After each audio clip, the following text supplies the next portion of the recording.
Hello বন্ধুরা, এই দেখো রোদ্দুরে আমার অ্যালোভেরা গাছগুলো, এত পরিমাণে রোদ আর তাপ গরম পড়েছে যে আমার অ্যালোভেরা গাছগুলো কি পরিস্থিতি হয়েছে। আমি প্রত্যেক দিন জল দিচ্ছি, কিন্তু বিকেলবেলা করে, তবুও আমার গাছগুলো আমি ঠেকাতে পারছি না।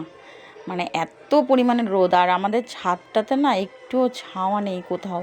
তাও আমি একটা মানে সিঁড়ির ঘরের কাছে এক জায়গাতে সব গাছগুলোকে মানে জড়ো করে প্রায় জড়ো করে রাখার মতো করে রেখেছি, যাতে একটু মানে সকালের দিকটা রোদ লাগলেও বেলার দিকটা যখন সূর্যটা ঘুরে যায় এদিকটা তবুও একটু ছামা পড়ে। তো এই কারণে আমি একটু গাছগুলোকে সব এক জায়গায় করে রেখেছি, কিন্তু এই গরমে গাছগুলোকে আমি কিছুতেই ঠেকাতে পারছি না। এই যে পাতাগুলো দেখেছো বন্ধুরা, সব কেমন হলুদ হয়ে গেছে। আর আমাদের যে গাছটা, কসমস গাছটা, ফুল পর্যন্ত চলে এসেছে। মানে বৃষ্টি হচ্ছে না বলে আমি টব থেকে চারাগুলো তুলে মাটিতে দিতেই পারছি না। কবে থেকে ভাবছি যে এই চারাগুলো মাটিতে দেবো, মানে চারাগুলো মাটিতে দেওয়ার আগেই ওরা ফুল ফুটে গেছে, যেহেতু গরমকাল পড়ে গেছে। আর এই কলকে গাছটা বেশ ডগডগ করে উঠেছে, বড় হয়ে গেছে গাছটা। এটাকেও একটা অন্য মানে জারে দিতে হবে আর কি, টবে। তো আর এই যে পাশে আর একটা টমেটো গাছ হয়েছে। এই এতগুলো গাছের মধ্যে যে হাসনুহানা গাছে না দানা চলে এসেছে।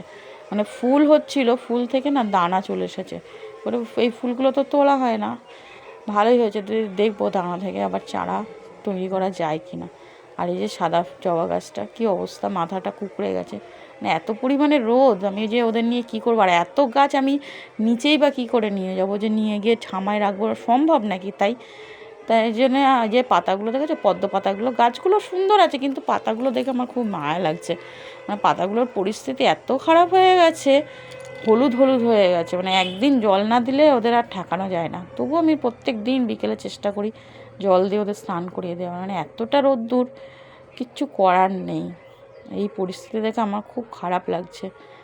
হ্যাঁ, আর এই গাছের পাতাগুলো কেমন কুঁকড়ে কুঁকড়ে যাচ্ছে। সব থেকে বেশি অ্যালোভেরা গাছগুলোর ক্ষতি হচ্ছে, মানে পুরো হলুদ হয়ে গেছে। এই এতগুলো গাছের মধ্যে কিন্তু জোয়ান গাছটা একদম তরতাজা রয়েছে, যেহেতু একটু জোলো গাছ, তাই এই গাছটা জল দিই। কিন্তু মানে তাতে যে নষ্ট হয়ে যাওয়া, মানে এত রোদ্দুরে যে নষ্ট হয়ে যাওয়া বা কুঁকড়ে যাওয়া, এটা এর মধ্যে নেই।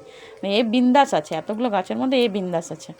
আর পাশেই আর একটা জবা ফুল গাছ হয়েছে। জবা ফুল গাছটা এটা মনে হচ্ছে সেই কী বলে, লক্ষ্মী জবা না কি বলে, ছোটো ছোটো ছোটো ছোটো রানী কালারের হয় ওই জবা। কুড়ি এসছে, দেখবো এটা কী গাছ। আর এই যে বন্ধুরা দেখো, এই যে আমি দানা দিয়েছিলাম, এটা হচ্ছে ধুতরা ফুল, কালো ধুতরা ফুল। যেই গাছটা আমার বোনের বাড়িতে রয়েছে, আমাকে দানা পাঠিয়েছে। হ্যাঁ, তো সেই গাছটায় আমি দানা দিয়েছি। এই যে ছোটো ছোটো বেরিয়েছে। এবার বৃষ্টি না হওয়া পর্যন্ত আমি এদেরকে আরেকটু বড় হবে, আর বৃষ্টি হবে তখন আমি তুলে মাটিতে দেবো, কারণ এই গাছগুলো তো অনেক বড় বড় হয় না। আর এই যে শ্বেত সাদা আর কি অপরাজিতা, এটা হচ্ছে সাদা অপরাজিতা। আমি দানা দিয়েছিলাম, চারা বেরিয়ে গেছে। যতদিন না বৃষ্টি হচ্ছে আমি টব রেডি পর্যন্ত করে রেখেছি। এদেরকে আমি বসাবো বলে টব রেডি করে মাটি সেট করে রেখে দিয়েছি। আর এই যে এই গাছটা দেখছো বন্ধুরা, কিছুদিন আগে যে বৃষ্টিটা হলো, মনে আছে তোমাদের সাথে শেয়ার করেছিলাম, বৃষ্টিতে একটা নীলকণ্ঠ চারা টব থেকে তুলে আমি বসাচ্ছি। তো সেই গাছটা এখন বড় হয়ে গেছে। গাছটাতে রেগুলার 2-3টা করে ফুল ফুটছে, বেশি ফোটে না এখনও পর্যন্ত, 2-3টা করেই ফুটছে। আর কুড়ি এসছে অনেক, খুব বড় হয়নি, মোটামুটি হয়েছে, কিন্তু ফুল ফোটার মতো বড় হয়ে গেছে। হ্যাঁ, তা ফুল ফোটার মতো বড় হয়ে গেছে। আর এবারে আমি দেখো টবে যে মাটি রেডি করে রেখেছি ছাদে এদেরকে বসাবো বলে। তো বৃষ্টিটা না হওয়া পর্যন্ত আমি কিছু করতে পারছি না। তো টাটা বন্ধুরা, আজকে ভিডিও আমার এই পর্যন্তই। সবাই ভালো থেকো। আর আমার ভিডিও তোমাদের কেমন লাগায় অবশ্যই জানিও। তার মধ্যে এই যে একটা কর্ম আমরা করছি দুপুরবেলা রোদ্দুরে, এটা হলো আমার বরমশাই আজকে বাড়ি আছে বলে আমাদের বাড়িতে প্রচুর ঘাস হয়েছে।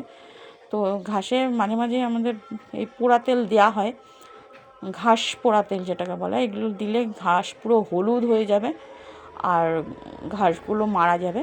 তা উনি দিচ্ছে, তাই জন্য আমি ভাবলাম যে আমিও যদি একটু ট্রাই করি, মানে দেখছি আর কি ট্রাই করে ওনার কাছ থেকে নিয়ে। এই যে দেখো এত ঘাস, এই বাগানে ফুল তুলতে আমারই অসুবিধা হয়, মানে আমিই তো যাই, তাই আমিও ভাবলাম একটুখানি ট্রাই করি, দেখি পারি কি না। তো টাটা বন্ধুরা, আজকের ভিডিও এই পর্যন্তই। সবাই ভালো থেকো। আর ভালো লাগলে আমার ভিডিও অবশ্যই অবশ্যই লাইক, কমেন্ট, শেয়ার, সাবস্ক্রাইব করে দেবে। টাটা, শুভ দুপুর, সবাই ভালো থেকো।